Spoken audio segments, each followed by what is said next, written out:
You wanted the best. You've got the best podcast. The hottest podcast in the world. The Chris Voss Show, the preeminent podcast with guests so smart you may experience serious brain bleed. The CEOs, authors, thought leaders, visionaries, and motivators. Get ready. Strap yourself in. Keep your hands, arms, and legs inside the vehicle at all times, because you're about to go on a monster education roller coaster with your brain. Now, here's your host, Chris Voss. Hey folks, it's Voss here from thechrisvossshow.com. Ladies and gentlemen, there in the season that makes it official. Welcome to 16 years, 2,600 episodes of the Chris Voss Show. We certainly appreciate you guys coming by. As always, refer the show to your family, friends, and relatives. Go to goodreads.com/Chris Voss, facebook.com/Chris Voss, linkedin.com/Chris Voss, youtube.com/Chris Voss. Oh, it's a crazy place, isn't it? Opinions expressed by guests on the podcast are solely their own and do not necessarily reflect the opinions of the host or the Chris Voss Show. Some guests of the show may be advertising on the podcast, but it is not an endorsement or review of any kind. Today's featured author comes to us from bookstolifemarketing.co.uk. With expert publishing to strategic marketing, they help authors reach their audience and maximize their book's success. Very amazing young man on the show. We're going to be talking about his book and his run for presidency in 2028 and several other things that he does as well. You're going to get some inspiration from him and find out some of the work he's done as an entrepreneur and maybe how it can inspire you as well.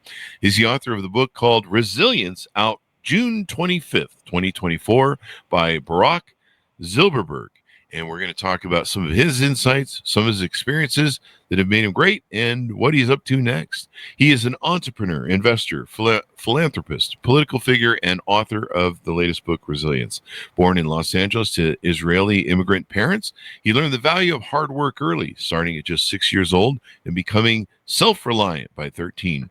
He went on to build one of Southern California's largest copper repiping companies before transitioning into real estate investment and founding Zilberberg International and Zilberberg Worldwide in Las Vegas. In 2021, he established the Zilberberg Foundation and a nonprofit dedicated to affordable housing and youth empowerment, children with cancer, individuals with disabilities, and world peace. With more than 2 million followers on Instagram, he continues to inspire a global audience with the messages of perseverance, faith, and pursuit of the American dream. Welcome to the show. How are you, Barak?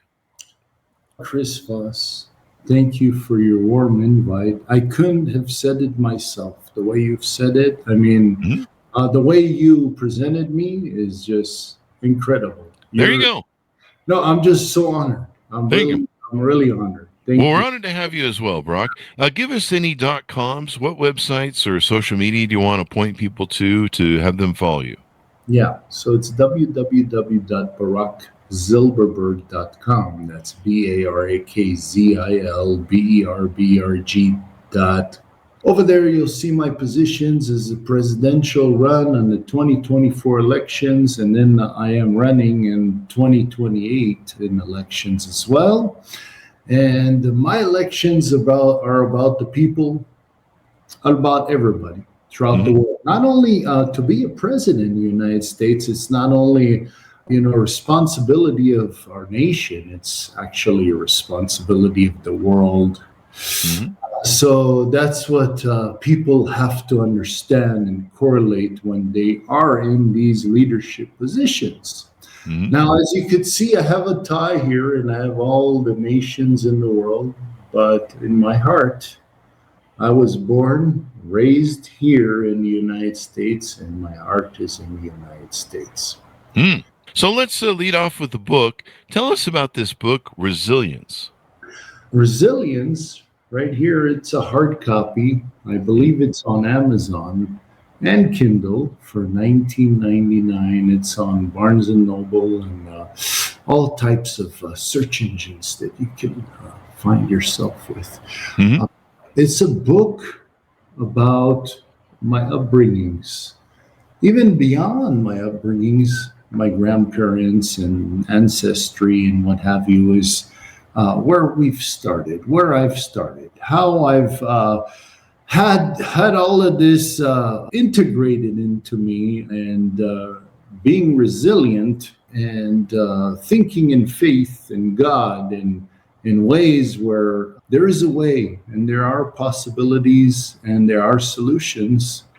That's what got me to this point here today. Mm-hmm. So what do you share in the book? Is it a memoir, some of your journey in your life and insights into how to be a successful entrepreneur?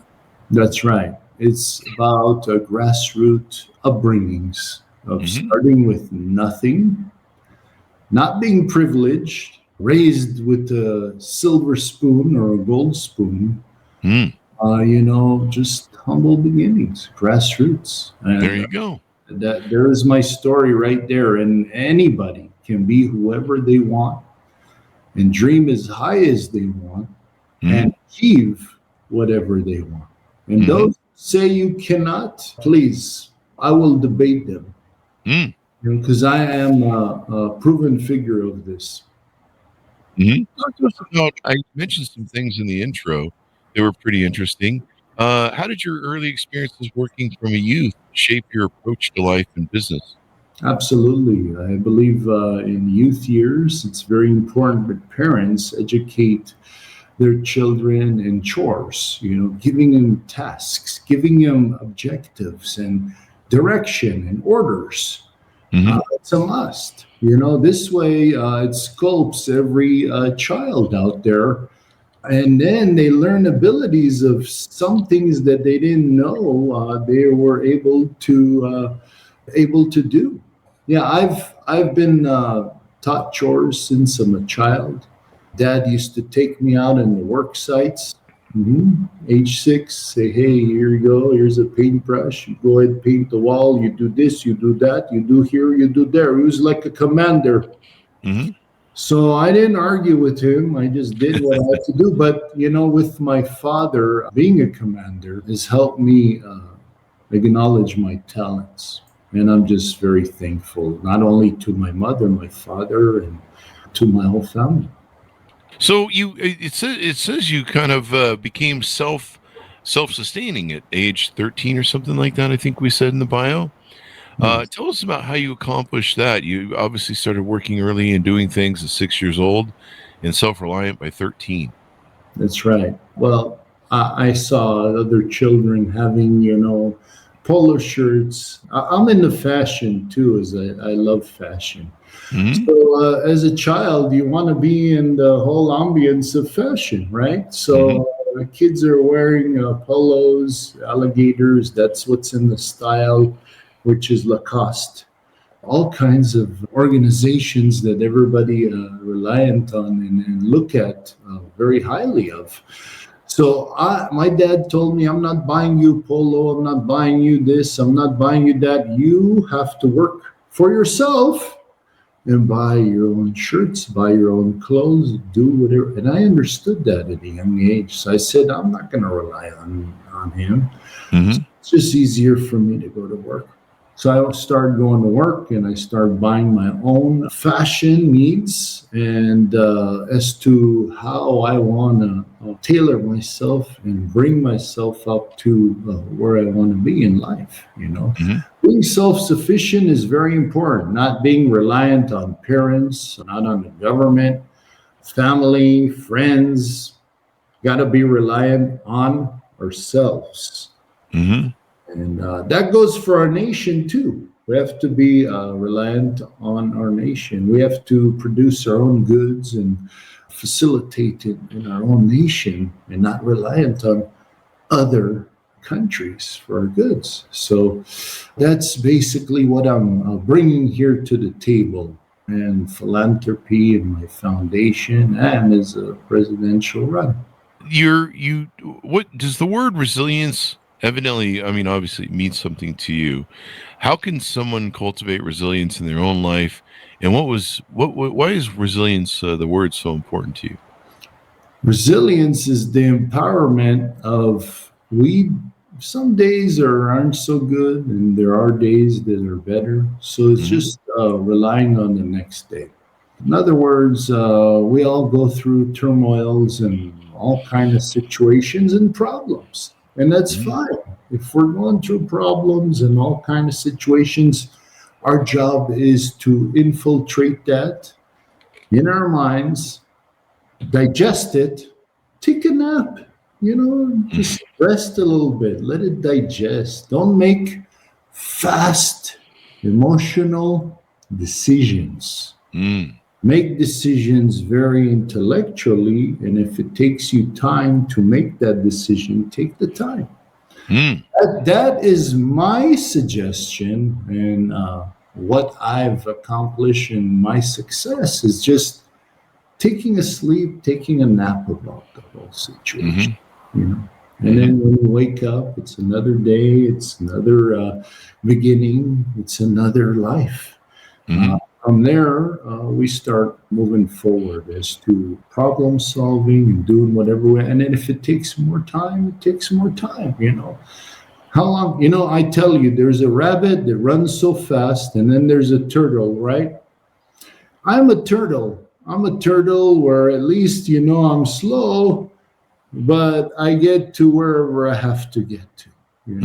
And that's basically how it is. I don't want to run fast and trip and, break my head so, I go along and make the right moves towards the objectives. And I make it there, fast, slow, doesn't matter. Sometimes I make it fast too, sometimes slow, but you have to take everything good and the bad, whatever That's it true. is.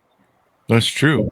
Tell us about a time that you faced one of your toughest challenges and how resilience helped you overcome it. I've faced a lot of challenges in my life. It's endless of how many challenges I faced. Even though I've faced whatever I've faced in my life, I've encumbered failures and rejection and bullying when I was a child and all kinds of stuff I was faced with, But one thing I knew is I stood my ground. Okay, nobody could take me from my values nor my mindset is doing and going to the objectives that I like to go to and my goals. Yeah. There's a lot of distractions out there, unfortunately. People want to kind of throw you off the cliff, divert you, and do things that really, but you have to be smart and identify those people. Either they're for you or they're not. It's very simple. I've interviewed so many people in my life because I ran a plumbing company, and I've must interviewed thousands of people in my life, if not more. And out of everybody, I weeded out, the good and the bad. Yeah. So you have to know who is in front of you, and understanding what type of soul a person is in front of you, and the objectives and what they want to do. So your foundation does incredible philanthropic work. How does that tie into the message of your book and giving back and being charitable? Absolutely. Now, the thing is that why should people go through my pains and my struggles and my mistakes, right? Why shouldn't I enable people to learn from my mistakes and whatever I encumbered in my life? So maybe I could shorten the time for them, I could shorten the abilities that what they need to do and knowledge. And to me, it's very rewarding. It really is. A lot of people take the knowledge to the grave. I do not take the knowledge to the grave. I rather share it while I'm alive, so that anybody or everybody can benefit from it. And that's my whole theory here in philosophy. It's good philosophy to have. Giving back, we work so hard to attain success, and there's other people that, can learn from our blueprints and our success techniques and toolboxes that we've utilized. And so it's great to share them. Were there any moments where you doubted yourself, and how did you push through them? There's a lot of times where you doubt yourself. However, you have to believe in yourself and your visions, and direction that where you want to go, and you got to keep moving in that direction. You can't be diverted from it. Mm-hmm. Yeah, like I said, there are setbacks in life. I'm not saying there aren't. There's a lot of setbacks in life. But in the end of the day, is to persevere and hurdle over those obstacles, go around them, underneath them, over them. There's ways, there's always ways of solving something in a problem, especially. Mm-hmm. It's just being creatively thinking as to how we can solve this particular problem. Mm-hmm. And there's always problems along the way. I mean, it's inevitable. We always have problems. What advice would you give to young people trying to find their purpose or achieve their dreams? Well, I believe all young people can achieve anything they would like. There's no ifs, ands, or maybes. And this is universally. Not only it's in the United States as being the American dream, the dream is universally and globally. And how is that done? Through technology today? How is that done? Through the abilities and the platforms that we have today?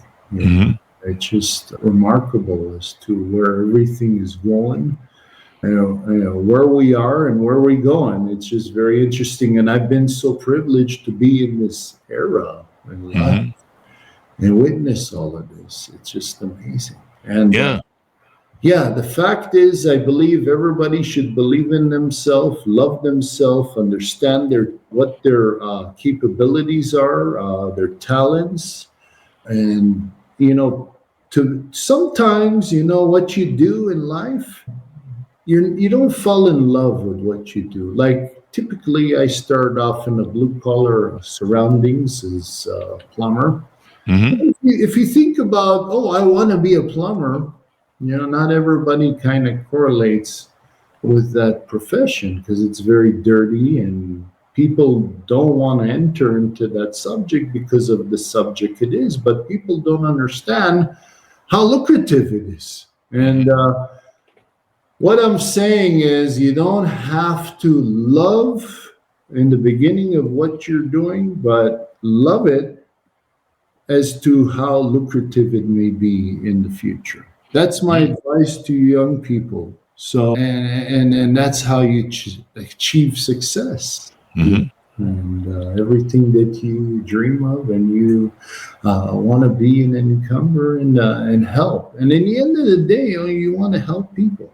In the end of the day, there's more meaning to life other than, accumulating all this money and all this fortune. It's all irrelevant. We have to understand that we have to give back and we have to educate and we have to do the things we need to do, not only in the United States, in the world, so everybody benefits from this, and we bring the wealth to a 40 percentile or 50 percentile in this nation instead of a 1 or 2 percentile.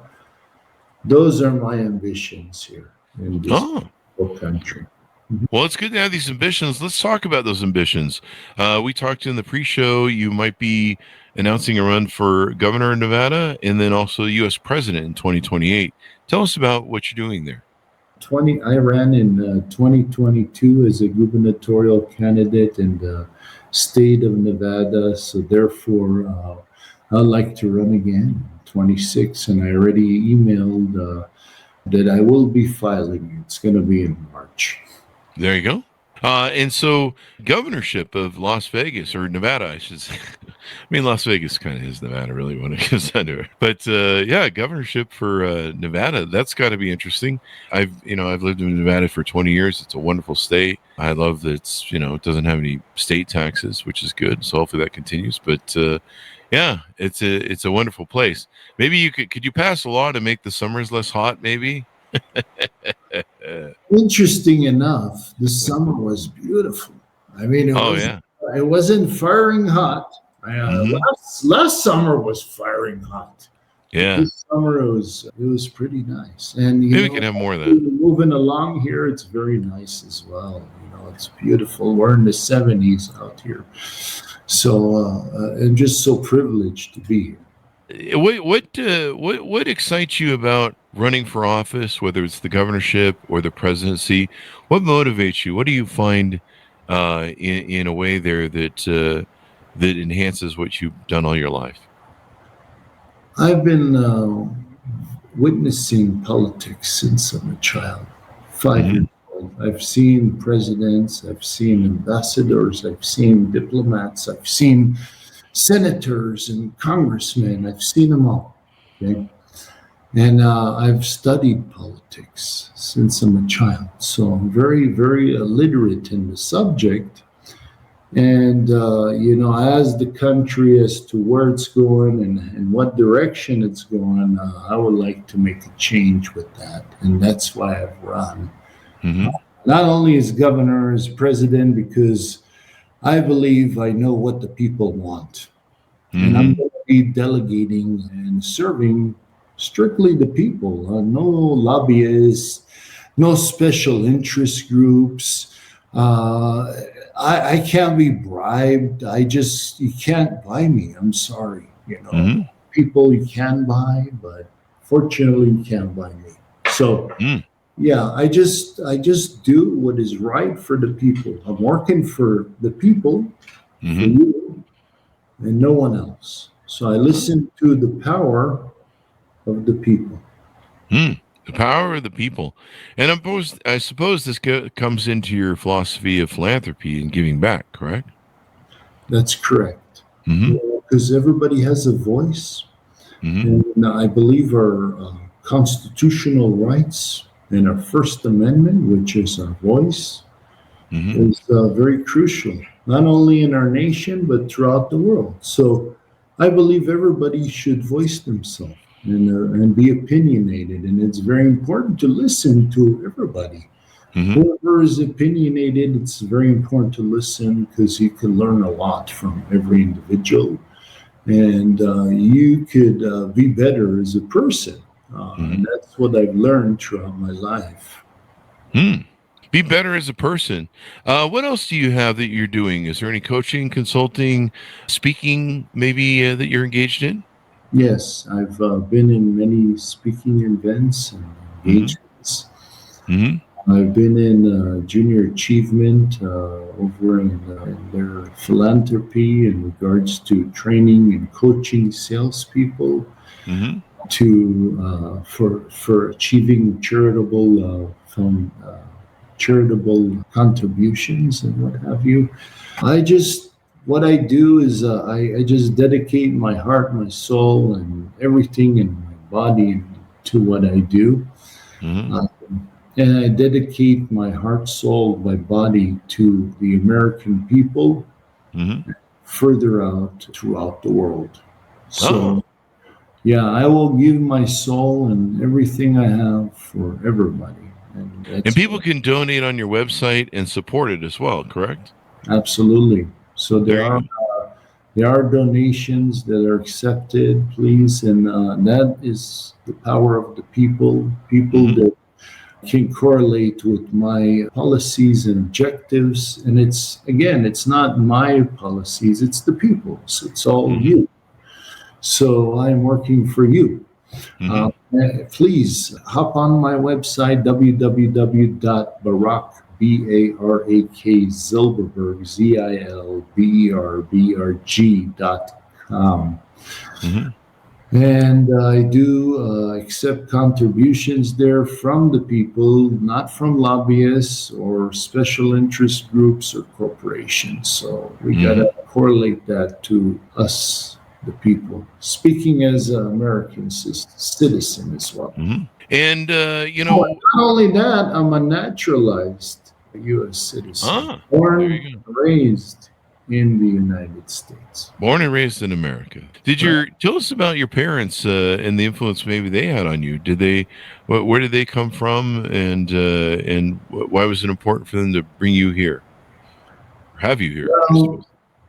We had relatives in the United States. Some of of what survived World War II, the Holocaust, just as grandparents have. They chose to go to migrate into the United States rather than Israel. So there were some that migrated into the United States, and as they visited Israel, my father was a child, and they'd visit. They say to him as a child, you have no belongings here in Israel. You should come to the United States because over there, it's the land of opportunity. Mm. So as a child, it hit his head, and he understood that that's what his dream is, and that's where he wants to go. And he saved enough, $500 for a plane ticket, and he took $500 with him to the United States. Flew over there. He legally migrated into the country because we had relatives over in the United States. So therefore, they signed for him as a permanent resident as he went on the plane. Oh, wow. But just to clarify that, we didn't swim in here. We didn't do anything illegal. We came here legally to this nation. So therefore, he started writing with my mother. They went ahead and wrote letters. And back then, there was no internet. There was no texting. There was no nothing. So you had to wait a month or two until we got the letter. So she flew over in 1969 over to LA with a two-way ticket. And from there, he saw her. She's very attractive as he saw her before, and they got married, in 1969 over in Los Angeles, California. Now, my mom had a few miscarriages until she had me. I held on, I said, Good for you. I wanna get out of here. I wanna see what this life's all about. So it starts off with birth. That's the characteristics of a person, my belief. And it just keeps going on. Were your parents entrepreneurs? How'd you get the entrepreneur bug?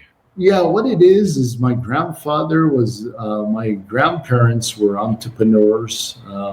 My father is an entrepreneur. And with that said, I've been around entrepreneurs, not only in my father and my mother. They were also my mother's side are entrepreneurs too. So they're both entrepreneurs. So I've learned from both cultures, both ethnicities, multicultural type of person.